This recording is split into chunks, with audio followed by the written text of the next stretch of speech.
Hello everyone, आप सभी का फिर से स्वागत है हमारे इस यूट्यूब चैनल पे। और जैसा कि आप सभी को पता है कि हम लोग जो है कल जो पार्ट 1 था वीडियो का, उसके अंदर जो है हम लोगों ने अरिथमेटिक प्रोग्रेशन का एक्सरसाइज 5.1 और उसके साथ जो थ्योरी था उन सब चीज़ों को हमने पिछले क्लास में किया था। और आज के इस वीडियो के अंदर जो है हम लोग करेंगे एक्सरसाइज 5.2 और साथ में जो थ्योरी है उसके साथ उन सब चीज़ों को भी जो है हमें पढ़ना है। तो देखो यहाँ पे क्या है कि हम लोग जो है जब इसकी शुरुआत करेंगे तो सबसे पहले जो है यहाँ पे बात की जा रही है nth term of an AP। किसके बारे में बात की जा रही है? nth term of an AP। ठीक है। हाँ, वीडियो में आगे बढ़ने से पहले हमारे चैनल को जरूर सब्सक्राइब कर देना है, क्योंकि ये बहुत ज़रूरी है। क्योंकि अगर सब्सक्राइब नहीं होगा तो फिर मज़ा नहीं आएगा, तो सब्सक्राइब कर देना है। ठीक है। तो चलो जो है टॉपिक की शुरुआत करते हैं। nth term of an AP के बारे में बात करते हैं। किसके बारे में बात करेंगे? In term of an AP। ठीक है। तो देखो यहाँ पे ये nth टर्म हम किसको बोलेंगे? nth टर्म जो होता है हम किसको बोलेंगे? जैसे कि हम लोग जो है नंबर जो है, जैसे हम लोग बोले थे कि जो फर्स्ट टर्म होता है उसको हम A से डिनोट करते हैं। फर्स्ट टर्म को किससे डिनोट करते हैं? A से। ठीक है। जो सेकेंड टर्म होता है उसको हम लोग क्या लिखते हैं? जैसे मान लो कि ये 1 हो गया, ये इसको हम A2 लिखते हैं ना। लेकिन जो इसका रिप्रेजेंटेशन का तरीका है इसको हम कैसे लिख रहे हैं? A, इसको किस तरीके से लिखते हैं? A प्लस डी लिखते हैं ना। A प्लस डी लिखाता है ना जी। ठीक है। अब देखो जैसे मान लो कि तीसरा केस है A3, तो A3 को क्या लिखते हैं? A plus 2D। A plus 2D लिखाता है। ठीक है। वैसे ही जो है सपोज करो कि कोई जो है nth टर्म है, मतलब जिसकी हमको नंबर, यहाँ पे जो नंबर है वो नंबर नहीं पता है कौन सा टर्म है वो। ठीक है। तो इसको कैसे रिप्रेजेंट करेंगे? इसको भी रिप्रेजेंट करने का तरीका तो होना चाहिए ना। हम तो इसको बोल दिए कैसे an लिखेंगे। क्या करेंगे? इसको an लिखेंगे। आई बात समझ में ना? तो इसको रिप्रेजेंट करने का तरीका क्या है, इसके बारे में जो है अभी हमें पढ़ना है। ठीक है। तो देखो यहाँ पे एक चीज़ तुम ध्यान देना, मतलब इसको अगर सही से गौर करोगे तो जो यहाँ पे अगर A2 है तो क्या लिखे हैं हम? यहाँ पे A प्लस डी लिखा हुआ है। लेकिन अगर हम इसको इस तरीके से देखेंगे A प्लस 2 माइनस 1D, तो यहाँ पे क्या लिख सकते हैं? A प्लस 1D लिखाएगा ना जी। 2 में से 1 गया तो 2 माइनस 1 क्यों किए? क्योंकि सेकेंड टर्म है ना, सेकेंड टर्म है और उसमें से कितना माइनस हो रहा है? 1 हो रहा है। तो मेरा कुछ इस तरीके से नंबर निकल के आ रहा है सेकेंड टर्म। ठीक है। उसी तरीके से अगर हम इसको देखेंगे, क्या देखेंगे? इसको, तो इसको हम लिख सकते हैं। देखो तो A प्लस 3 माइनस 1D लिखाएगा तो क्या मेरे पास रिजल्ट आएगा? A प्लस 2D आएगा ना। तो ये 3 क्या है? 2 क्या है यहाँ पे? ये जो हम 2 के बारे में बात कर रहे हैं और 3 के बारे में बात कर रहे हैं, ये 2 और 3 क्या है यहाँ पे? नंबर्स हैं। तो जब नंबर्स हैं यहाँ पे तो हम इसके लिए भी तो सेम चीज़ अप्लाई कर सकते हैं। तो इसको हम लिख सकते हैं। देखो तो यहाँ पे लिख सकते हैं ना A, और हमको नंबर्स नहीं पता तो क्या लिख सकते हैं? n माइनस 1D लिखा जा सकता है ना।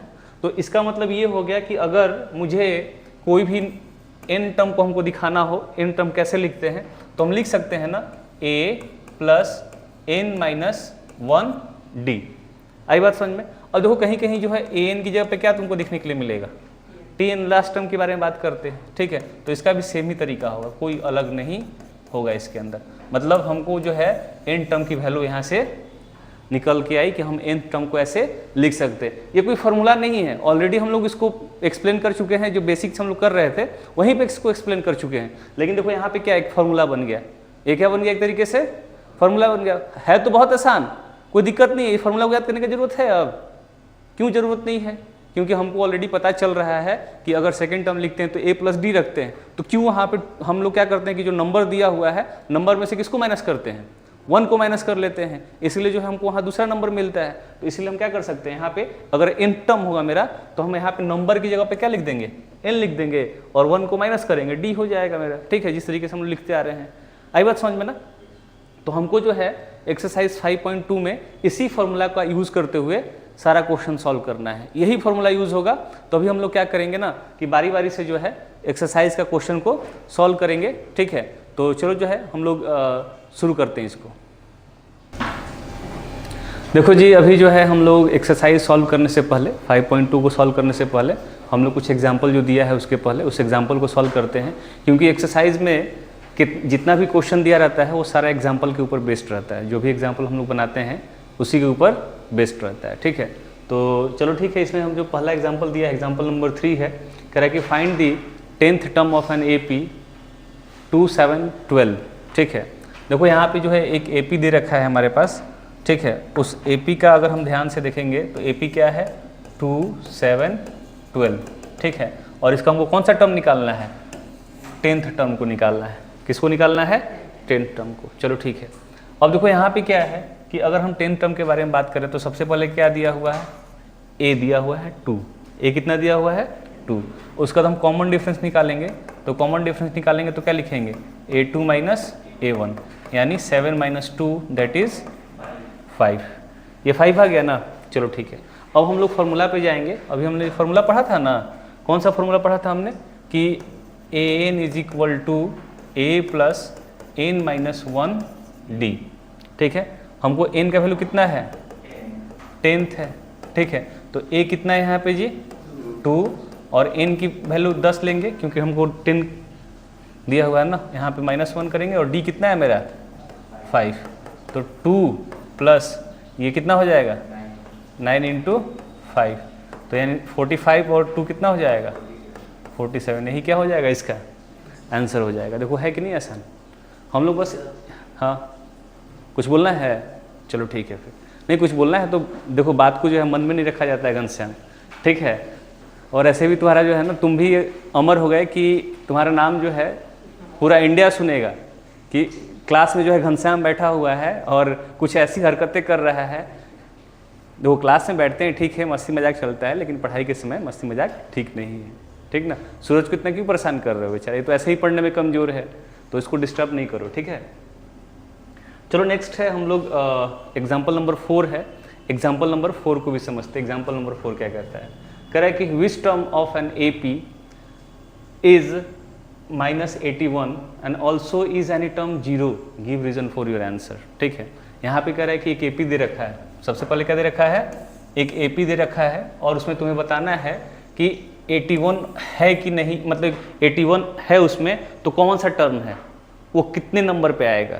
यानी हमें किसकी वैल्यू निकालनी है n की वैल्यू निकालनी है। किसकी निकालनी है n की। ठीक है, तो देखो अगर हम मान लो कि AP अगर इस तरह से लिखते तो 21, 18, 15 इस तरीके से करके लास्ट टर्म कितना होता है इसमें 81 होता है -81, इस तरीके से करके लिख सकते थे ना हम लोग।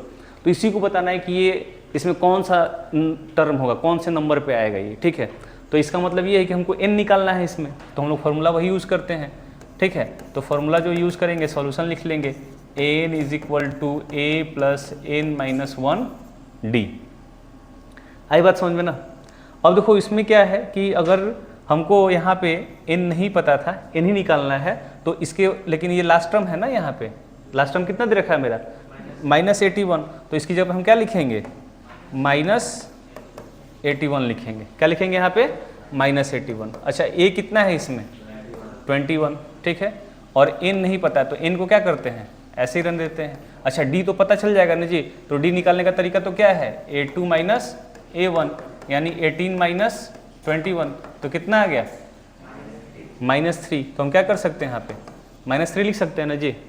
चलो ठीक है, इसको आगे सॉल्व करते हैं। फर्दर जब सॉल्व करेंगे तो 21, अच्छा ये देखो तो जब इससे मल्टीप्लाई करेंगे तो क्या बनेगा ये -3n बनेगा ना जी, ये और ये कितना बन जाएगा +3।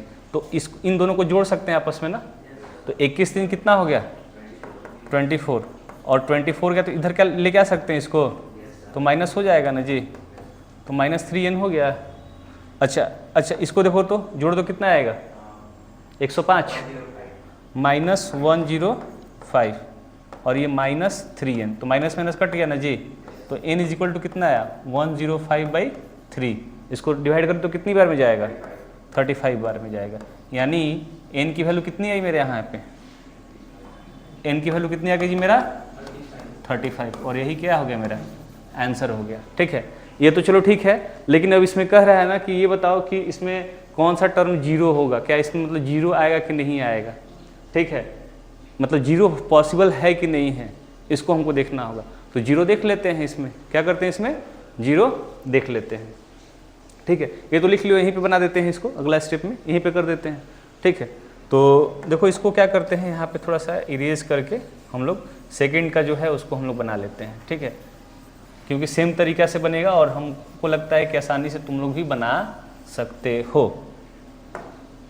चलो ठीक है, अब देखो वही AP है, मेरा AP कितना है जी 21, 18, 15 और हम लास्ट हम क्या रख लेते हैं 0 रख लेते हैं, क्योंकि 0 के बारे में बात किया। तो चलो देखते हैं कि 0 है कि नहीं है इसके अंदर। ठीक है, तो देखो इसके अंदर क्या है कि अगर हम बात करें तो A मेरा कितना है 21, D मेरा कितना आया है -3, ऑलरेडी हम लोग अभी निकाल के देखे हैं। हम लोग फार्मूला यूज़ करते हैं, फार्मूला क्या यूज़ करेंगे, फार्मूला ये यूज़ होगा कि AN is equal to A plus n-1 D, यही फार्मूला है ना जी। तो AN मेरा तो कितना था 0 और A कितना है 21 और n हमको नहीं पता है और D कितना है -3। तो इसको जो सॉल्व करेंगे तो कितना हो जाएगा 21 और ये कितना होगा जी -3n + 3 हो जाएगा ना। देखो ये जोड़ेंगे तो 24 हो जाएगा ना जी। तो 24 इधर आएगा तो कितना -24 लिख सकते हैं और -3n, तो माइनस माइनस प्लस हो गया तो 24/3 यानी 8, यानी इसका मतलब क्या है 0 भी होगा उसके अंदर क्या होगा 0 भी। तो देखो यहाँ पे क्या है कि n का वैल्यू जो है मेरा 8 आ गया, n की वैल्यू कितनी आई 8 आ गया। आई बात समझ में ना।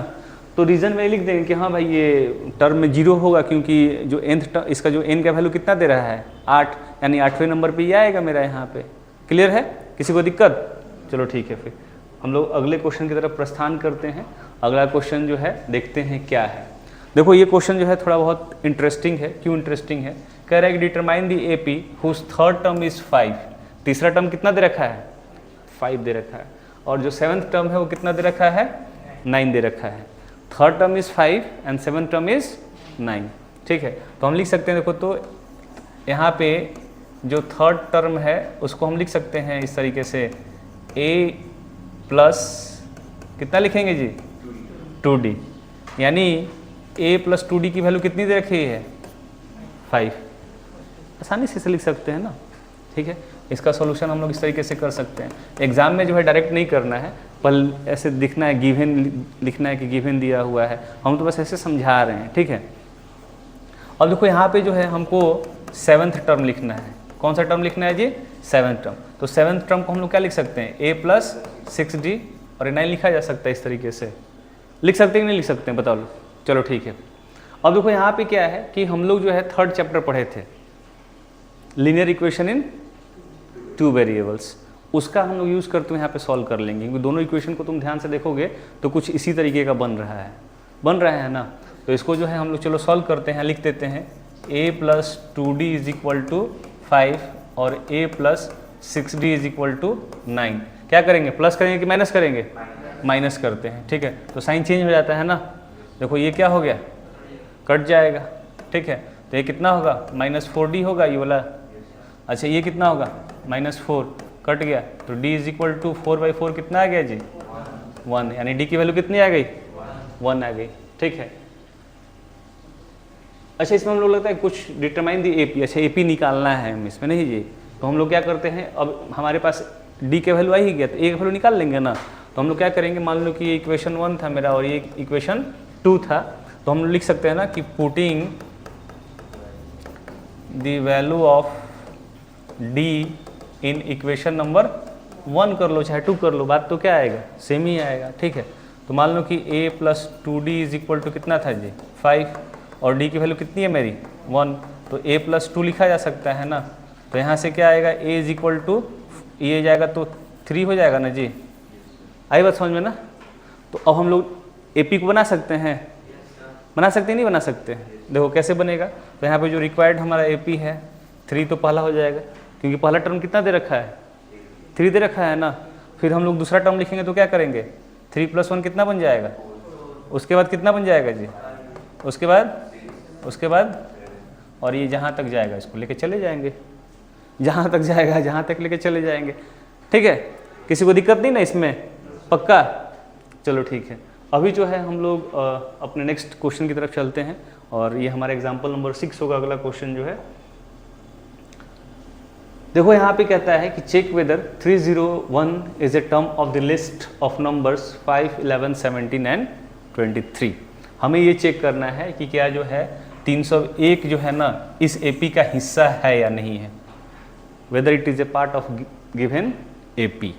यानी जो 301 दे रखा है यहाँ पे 301 दे रखा है, तो जो गिवन एपी है मेरा, क्या वो गिवन एपी का पार्ट है या नहीं है। आई बात समझ में ना। तो देखो यहाँ पे क्या है कि अगर हम सबसे पहले चेक करते हैं, इसको हम लोग लास्ट टर्म मान लेंगे। क्या मान लेंगे? लास्ट टर्म मान लेंगे, ठीक है। तो चलो इसको हम लोग सॉल्व करते हैं। तो यहाँ पे जो है जब इसको हम सॉल्व करेंगे तो लिख लेते हैं कि गिवन नहीं लिखते हैं, सॉल्यूशन लिखना है ना जी। यहाँ पे हम लोग को सॉल्यूशन करते हैं।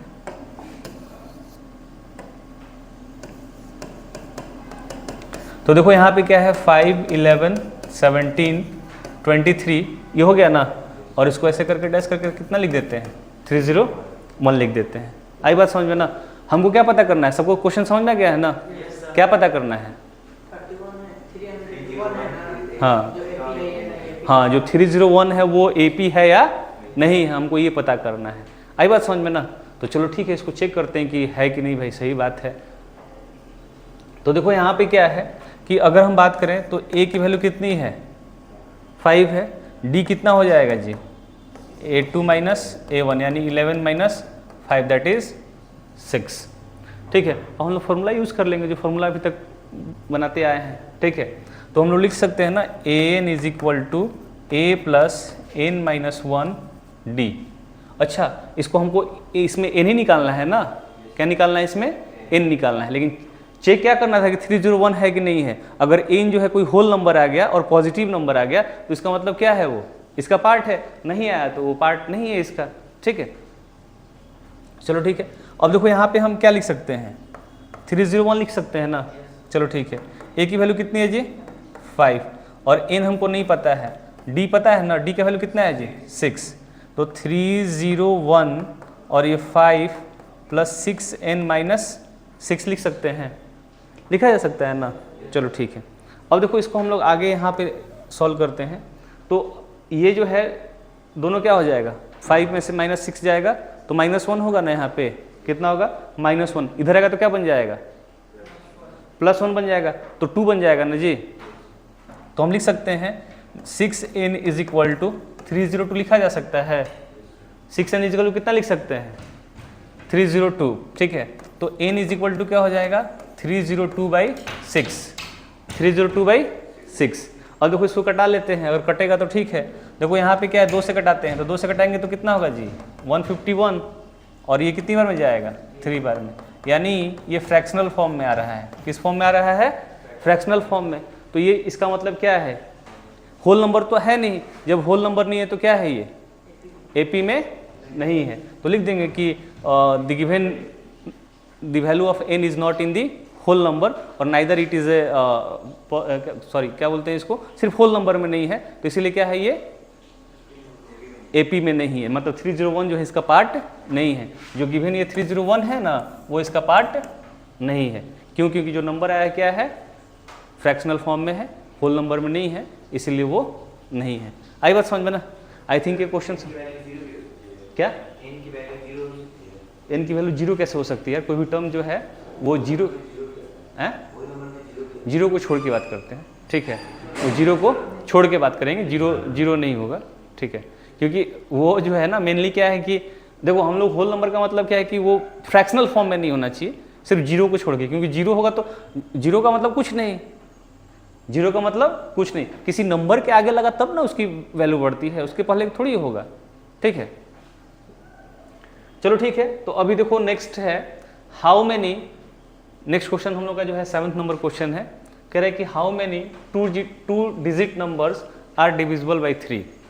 देखो अक्सर क्वेश्चन ऐसे पूछते हैं। ठीक है, अब जो है तुमको ये पता होना चाहिए, कभी कभी इवन नंबर का क्वेश्चन पूछ देगा, कभी ऑड नंबर का क्वेश्चन पूछ देगा, कभी कंपोजिट नंबर का क्वेश्चन पूछ देगा। तो ये सब चीज़ पता होना चाहिए, क्योंकि ये बेसिक चीज़ ऑलरेडी जो है 3, 4, 5, 6 क्लास में ही सीखे होगे लोग। ऑड नंबर क्या होता है, इवन नंबर क्या होता है, सबसे पूछेंगे तो बता दोगे लोग ना जी? हैं सूरज, बता दोगे ना? What is composite number? What is composite number? चलो ठीक है, सूरज कह रहा है कि सर कंपोजिट नंबर जो है हम उस नंबर को बोलते हैं कि जिसकी जो फैक्टर्स होते हैं वो 2 या 2 से ज़्यादा होना चाहिए। 2 से क्या होना चाहिए? ज़्यादा होना चाहिए, ठीक है। और जो सबसे छोटा जो सबसे छोटा कंपोजिट नंबर होता है वो कौन सा होता है? 4 होता है। चलो ठीक है, तो ये बेसिक चीज़ें हैं, ये सब याद होना चाहिए तुम लोगों को। अब देखो यहाँ पे हम अपने क्वेश्चन की तरफ आते हैं। क्वेश्चन क्या कहता है? How many 2 digit numbers are divisible by 3? How many 2 digit numbers are divisible by 3? यानी हमें ये बताना है कि इसमें से कौन ऐसे मतलब कितने नंबर हैं 2 डिजिट के जो कि 3 से क्या होंगे? डिवाइड होंगे। देखो ये रीजनिंग का क्वेश्चन है ये सब। एपी क्या एक प्रकार का रीजनिंग ही है। अगर हम इसको सही से देखेंगे ना तो एपी क्या है? रीजनिंग है। और रीजनिंग सबको बनाने आता है, इसलिए चैप्टर आसान लगता है। और ये चैप्टर कितने मार्क्स का कवर करता है? कितने मार्क्स का? आयुष्मान देखो वो बुक में है ना, कितने मार्क्स का कवर कर रहा है एग्जैक्टली? 6 मार्क्स का है। देख लो एक बार, क्लियर कर लो कितने मार्क्स का है चैप्टर।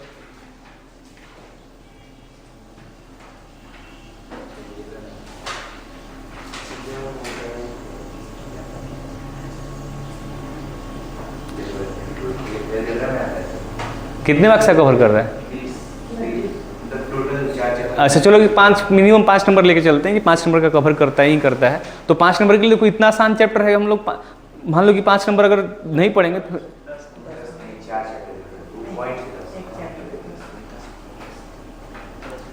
चलो ठीक है, कोई दिक्कत, मिनिमम हम 5 नंबर लेके चल सकते हैं ना। अब चलो ठीक है, तो देखो इसमें क्या है कि ये बहुत आसान है, रीजनिंग की तरह है। ये चैप्टर क्या है? रीजनिंग की तरह है। हमको समझ जाना है तो सारा क्वेश्चन बन जाएगा, ठीक है। तो देखो यहाँ पे जो है 2 डिजिट नंबर, सबसे छोटा 2 डिजिट नंबर कौन सा होगा जो 3 से डिवाइड होगा? 12 होगा ना। 12 के बाद कौन सा होगा? 15 के बाद? अच्छा, जो लास्ट 2 डिजिट नंबर होगा डिवाइड होगा 3 से? 99 होगा। देखो ये तो आसानी से सॉल्व हो जाएगा। आसानी से होगा कि नहीं होगा? कैसे आसानी से होगा भाई? देखो a की वैल्यू कितनी है यहाँ पे? डिफरेंस कितना है? क्योंकि 3 से डिवाइड हो रहा है तो 3 का ही डिफरेंस आएगा इसमें। और मेरे पास an कितना है? 99 है, ठीक है। तो चलो an निकालना है तो क्या कर सकते हैं? यही फॉर्मूला यूज करेंगे ना जी। चलो ये कितना दे रखा है? 99। a कितनी है? 12। n कितना है? नहीं पता है। और d पता है कितना है? 3 है। तो इसको जब सॉल्व करेंगे फर्दर तो क्या होगा? 99 12 प्लस 3n माइनस 3। 12 में से 3 गया, कितना हो जाएगा जी? 9। तो यहाँ पे 99 माइनस 9 करेंगे और यहाँ 3n लिख सकते हैं ना। तो n is equal to 90 by 3। तो कितना हो जाएगा कट के? 30। यानी n की वैल्यू कितनी आ गई? 30। यानी हम पता कर सकते हैं कि अगर जो कोई भी मतलब इसके 3 से जो डिवाइड नंबर होंगे 2 डिजिट का नंबर, वो कितना होगा? 30 नंबर है। कितने नंबर हैं? 30 नंबर है जो कि 3 से डिवाइड होंगे। आई बात समझ में ना? किसी को दिक्कत? चलो ठीक है फिर। अब देखो है कि अभी जो है हम लोग एग्जाम्पल नंबर 8 सॉल्व कर रहे हैं, ठीक है। तो इसमें क्या कहता है कि find the 11 term from the last term. Find the 11 term from the last term toward the first term of the AP, ठीक है। और एपी दे रखा है मेरे पास 10, 7, 4 और लास्ट टर्म जो दे रखा है -62 दे रखा है। यानी हमको इधर से क्या करना है? इधर से 11 टर्म निकालना है। आई बात समझ में ना? इधर से क्या करना है? 11 टर्म निकालना है। देखो यहाँ पे क्या है कि अगर इसको जो है हम ध्यान से देखेंगे तो हम एक काम करते हैं ना, हम थोड़ा सा इसको आसान बना लेते हैं। क्योंकि इधर से अगर इधर से लेके जाएंगे तो उसमें जोड़ घटाव करोगे, उसको भी हम समझा देंगे। लेकिन इसको पहले हम उल्टा समझ लेते हैं, बहुत आसान है, ठीक है। तो उधर से उल्टा करेंगे तो हम इस तरह से लिख सकते हैं ना, -62 और ये जो है 4, 7, 10। नहीं ना होगा जी? इस तरीके से लिख सकते हैं ना। चलो ठीक है। अच्छा देखो यहाँ पे क्या है कि इसमें शुरू में तो हमको डिफरेंस पता नहीं चल रहा है, लेकिन यहाँ से तो डिफरेंस निकाल ही सकते हैं ना। इन दोनों से हम क्या कर सकते हैं? डिफरेंस निकाल सकते हैं। तो यहाँ पे क्या है कि हम लोग a को क्या मान लेते हैं? -62 मानना नहीं, दिया हुआ है। और कॉमन डिफरेंस निकाल सकते हैं। इधर से देखो तो 10 में से क्या करेंगे? 7 को माइनस करेंगे तो कितना आ जाएगा? 3 आ जाएगा, ठीक है। अब हम लोग फॉर्मूला क्या यूज़ करेंगे? an is equal to a plus n minus 1d। हमको कौन सा टर्म निकालना है? 11 टर्म निकालना है, क्योंकि उधर से 11 टर्म निकालना है तो उधर से हम सॉल्व कर लेते हैं भाई, ठीक है। तो अब देखो यहाँ से क्या है कि हम लोग जो है a का वैल्यू कितना है मेरे पास? -62, 11 -1 और ये 3, तो -62 और ये कितना हो जाएगा जी 10 × 3 कितना हो जाएगा 30, यानी -62 + 30 = -32 इसका क्या हो जाएगा आंसर हो जाएगा। ठीक है, अच्छा अब देखो इसको जो है -32 है ना, इसका -32 आंसर हो जाएगा। ठीक है, अब देखो ये काम करते हैं हम लोग, इसको इधर से भी सॉल्व कर सकते हैं, इधर से भी क्या किया जा सकता है, इसको सॉल्व किया जा सकता है। ठीक है, तो देखो यहाँ पे क्या है कि जब हम इसको इधर से सॉल्व करेंगे, इसी को इरेज करके बना देते हैं, नहीं तो ये तो समझ में आ गया सबको ना, किसी को दिक्कत नहीं होना चाहिए। चलो हम लोग इसको वापस सीधा करके सॉल्व करते हैं। तो हम लोग लास्ट से सॉल्व किए थे ना, सूरज कह रहा है कि सर रहने दीजिए, ऐसे ही सॉल्व ठीक लग रहा है। नहीं जी, कह रहे कि सर हम तो बोले ही नहीं थे, आयुष्मान बोल दिया है ज़बरदस्ती। ठीक है, तो देखो यहाँ पे क्या है कि a की वैल्यू कितनी है जी 10, d की वैल्यू कितनी आएगी 7 - 10 यानी -3।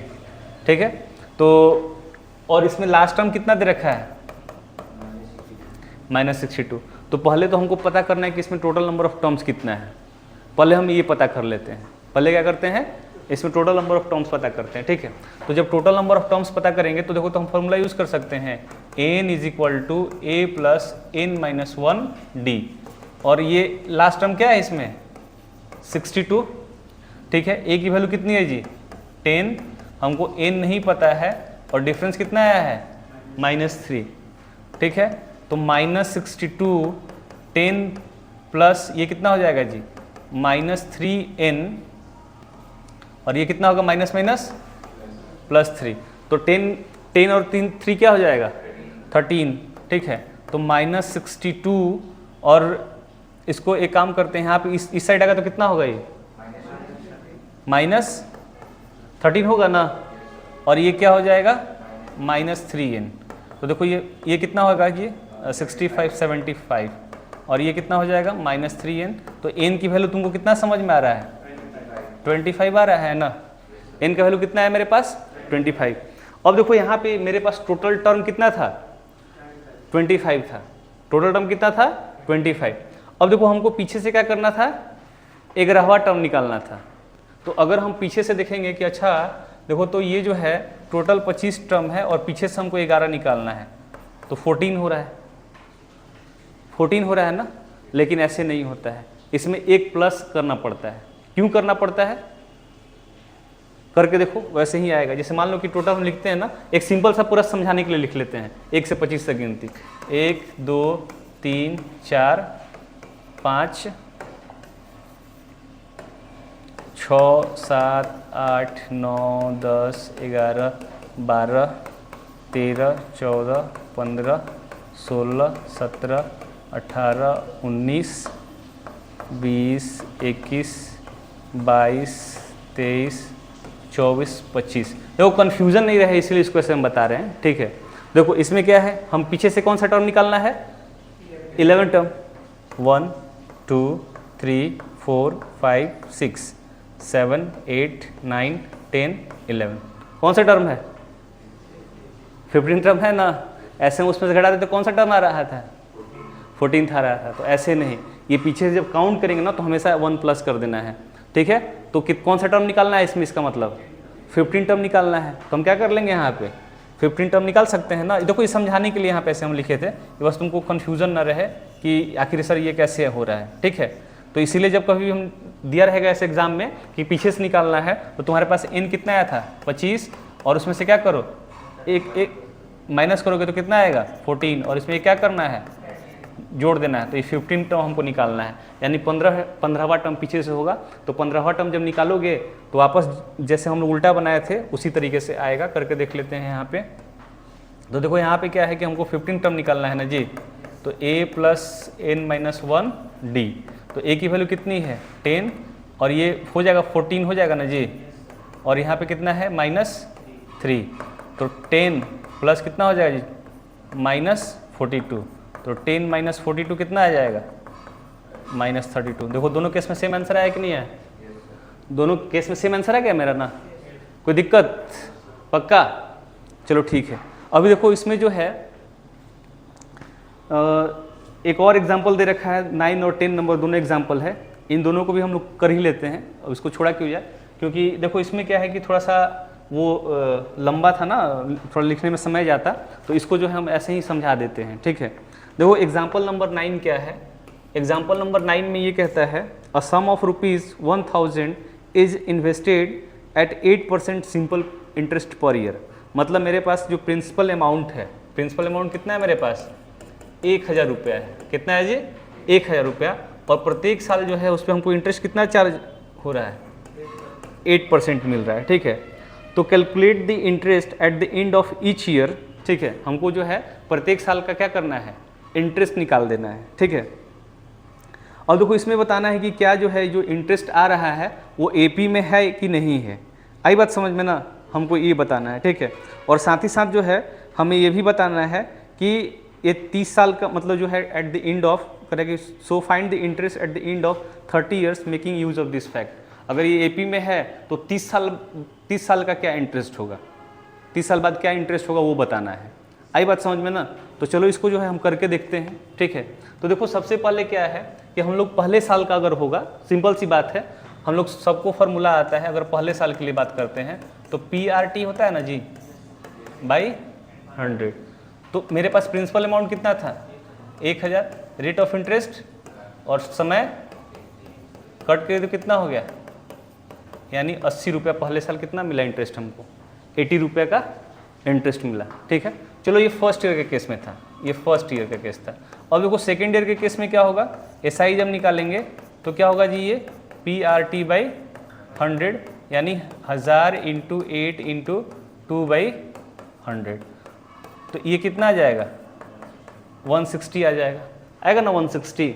चलो ठीक है, वैसे ही जो है अगर हम थर्ड ईयर के लिए जाते हैं तो SI इज इक्वल टू क्या हो जाएगा, PRT बाई 100, यानी 1000 × 8 × 3/100। तो कितना आया जी, 240। ठीक है, तो देखो यहाँ से एक चीज़ हमको समझ में आ रहा है कि पहले साल कितना था 80, दूसरे साल कितना था 160, तीसरे साल, और ये हमको 30 साल के बाद का बताना है।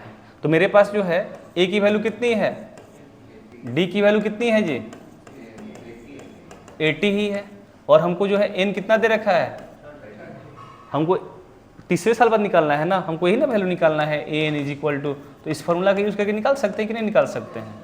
ठीक है, देखो है तो सिंपल इंटरेस्ट का क्वेश्चन, लेकिन हमको कह रहा है कि AP से निकाल के दिखाओ। है क्वेश्चन किसका, सिंपल इंटरेस्ट का, लेकिन हमको किससे निकाल के दिखाना है, AP से करके निकाल के दिखाना है। ठीक है, तो देखो A की वैल्यू कितनी है मेरी इसमें 80, और N की वैल्यू कितनी है जी 30 - 1, और D का वैल्यू कितना है 80। कैलकुलेट करके फटाफट बता लो कितना होगा जी, कितना होगा बताओ, 29 8 कितना होता है, बताओ लोग, 2320। कितना होता है जी ये 2320, जोड़ेंगे तो कितना आ जाएगा, 2400 होगा। हैं, देखो इतना करना पड़ा, ये सिंपल सा क्वेश्चन है, लेकिन हमको पहले करें कि पहले इसको AP में दिखाओ, और AP में दिखाने के बाद जो है 30 साल के बाद कितना होगा वो बताओ। ठीक है, लेकिन इसको अगर हम सिंपल सा निकालेंगे, देखो एक मिनट ध्यान दो लोग यहाँ पे, अगर सिंपल सा निकालना था मेरे को, तो कितना था प्रिंसिपल 1000, रेट कितना था 8%, और मेरे पास टाइम कितना था जी 30 ईयर्स। ठीक है, तो अब देखो यहाँ पे क्या है कि हमको अगर यहाँ से SI निकालना था तो PRT बाई 100 कर सकते थे ना। तो देखो यहाँ पे कितना है 1000 × 8 × 30/100, तो कट के कितना आ जाएगा 2400 होगा यहाँ पे। देखो तो 2400 होगा कि नहीं होगा, तो देखो यहाँ पे क्या हो गया, ये 2400 हो गया। देखो अभी जो है हम लोग लास्ट एग्जांपल है इस एक्सरसाइज का, वीडियो काफ़ी लंबा हो गया होगा नहीं जी, लगभग 40-45 मिनट का वीडियो हो गया हो। चलो ठीक है, कोई बात नहीं, सिर्फ एग्जांपल, इतना एग्जांपल समझने से जो है चैप्टर भी क्या होगा, आसानी से सॉल्व हो जाएगा। ठीक है, तो देखो इसमें क्या है कि अगर जो है हम एग्जाम्पल नंबर 10 को देखते हैं, तो एग्जाम्पल नंबर 10 क्या कहता है, in a flower bed there are 23 rose plant in the first रो।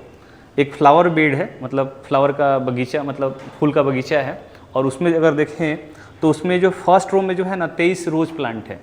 जो फर्स्ट रो है उसमें कितना रोज प्लांट है 23, तो मान लो पहले में कितना था मेरा 23, फिर कह रहा है सेकेंड वाले में जो है 21 है, 21 है, सेकेंड वाले में कितना है जी 21, और उसका थर्ड रो में कह रहा है ना 19 है। आई बात समझ में ना। और ऐसे करते करते जो है लास्ट रो जो हो रहा है, लास्ट रो में कितना है 5 है, लास्ट रो में कितना है 5 है। तो हमें बताना है कि how many rose are there in the flower bed, यानी इस पूरे फ्लावर बेड में कितने रोज हैं। आई बात समझ में ना। रो किसको बोलते हैं, जो नहीं होता ऐसे इस तरीके से, ठीक है। तो उसको जो है हम लोग निकालना है रोज को, ठीक है। तो ए की वैल्यू कितनी है जी 23, डी की वैल्यू कितनी आ जाएगी 21 माइनस 23 यानी -2, और मेरे पास ए एन कितना है 5, ठीक है। तो हम लोग यही फॉर्मूला यूज करते हैं, a n is equal to a plus n minus 1 d. N कितना है 5, ए कितनी है 23, और एन की वैल्यू कितनी है जी यहाँ पे नहीं पता है, और डी कितना है -2। तो देखो 5 23 यहाँ पे कितना हो जाएगी होगा जी -2n प्लस 2, 23 से 2 कितना हो जाएगा ये 25, ठीक है। इसको सॉल्व करते हैं तो 5 is equal to 25 minus 2n। अच्छा देखो ये इधर जाएगा तो कितना होगा -2n is equal to 5 minus 25, और -2n is equal to -20, n की वैल्यू कितनी आ जाएगी 10, यानी टोटल कितने फ्लावर बेड हैं 10 है, ठीक है। तो देखो इसी के साथ जो है हमारा ये जो मतलब एग्जाम्पल था इस एक्सरसाइज के पहले का 5.2 के पहले का सारा एक्सरसाइज सारा एग्जाम्पल क्वेश्चन सॉल्व हो गया है। और तुम लोगों का काम क्या है बच्चा लोग कि इसको जो है 5.2 को घर पे सॉल्व करना है, और सॉल्व करने के बाद कोई भी अगर डाउट होगा तो इसको जो है हम लोग करेंगे, गिने चुने क्वेश्चन करेंगे। इसलिए जो है एक बार कल टिक लगा के आना कि कौन कौन सा जो है इसको हम लोग क्लास में करें। आई बात समझ में ना। लेकिन बनाना जरूर है, बनाओगे तभी तो पता चलेगा ना कि क्या सीखे हो क्या नहीं सीखे हो, नहीं तो ऐसे तो कोई फ़ायदा है नहीं। चलो ठीक है, तो आज की इस वीडियो में बस इतना ही। और जो लोग ऑनलाइन देख रहे हैं हमें, तो कृपया करके जो है सब्सक्राइब का बटन दबा देंगे, और चाहूँगा कि इस वीडियो को आप अपने दोस्तों के साथ ज़्यादा से ज़्यादा शेयर कीजिए। थैंक यू, जय हिंद।